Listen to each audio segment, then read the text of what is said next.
ఇక కొత్త రేషన్ కార్డుల జారీ విషయంపై మంత్రి పొన్నం ప్రభాకర్ కీలక ప్రకటన చేశారు. దానికి సంబంధించిన బ్రేకింగ్ చూస్తున్నాం. రాష్ట్రంలో ఇప్పటికే 90 లక్షల రేషన్ కార్డులు ఉన్నాయని, ఇప్పుడు పాతగా 90 లక్షల రేషన్ కార్డులపై చర్చ ఉండదని క్లారిటీ ఇచ్చారు. కేవలం అర్హత ఉండి గత 10 సంవత్సరాలలో రేషన్ కార్డులు లేక ఎదురు చూసిన వారి కోసమే ప్రభుత్వం రేషన్ కార్డుల జారీ ప్రక్రియ చేపట్టిందన్నారు.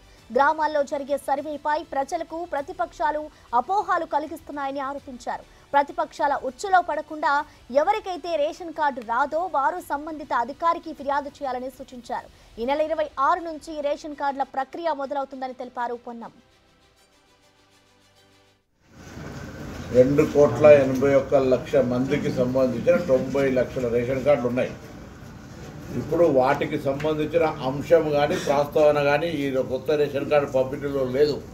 సో 90 లక్షల మందికి సంబంధించిన అంశం చర్చకు రాదు. ఇందులో కొత్తగా ఎవరైతే గత 10 సంవత్సరాలుగా రేషన్ కార్డు కావాలనే ఆలోచనతో తిరుగుతూ ఉన్నారో, కొత్త కుటుంబాలుగా ఏర్పడ్డాయో, పెళ్ళిళ్ళై పిల్లలై, లేదా ఈ ఇంటి బిడ్డ ఆ ఇంటి కోడలై, ఈ విధంగా లేదా ఈ ఊరాని ఇంకా ఊరికి పోయి అట్లా కొంత మార్పులు చేర్పులకు సంబంధించిన అంశం కావచ్చు, లేదా అర్హత ఉండి, మళ్ళీ చెప్తాను స్పష్టంగా, అర్హత ఉండి కొత్త రేషన్ కార్డు రానటువంటి వాళ్ళందరికీ 10 సంవత్సరాలుగా కొత్త రేషన్ కార్డు కావాలి, నాకు అర్హత ఉంది, ఈ ప్రభుత్వం ఇస్తలేదని నిరాశపడ్డ వాళ్ళందరికీ శుభవార్త. వాళ్ళందరికీ జనవరి 26 వరకు ఇవ్వాలి.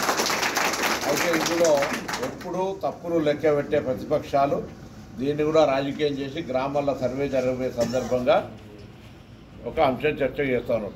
ఇప్పుడు పాత రేషన్ కార్డులు, కొత్త రేషన్ కార్డులు గ్రామ సభలలో ఎప్పుడైనా ఎవరైనా పెట్టుకొని చర్చ చేసుకోవచ్చు.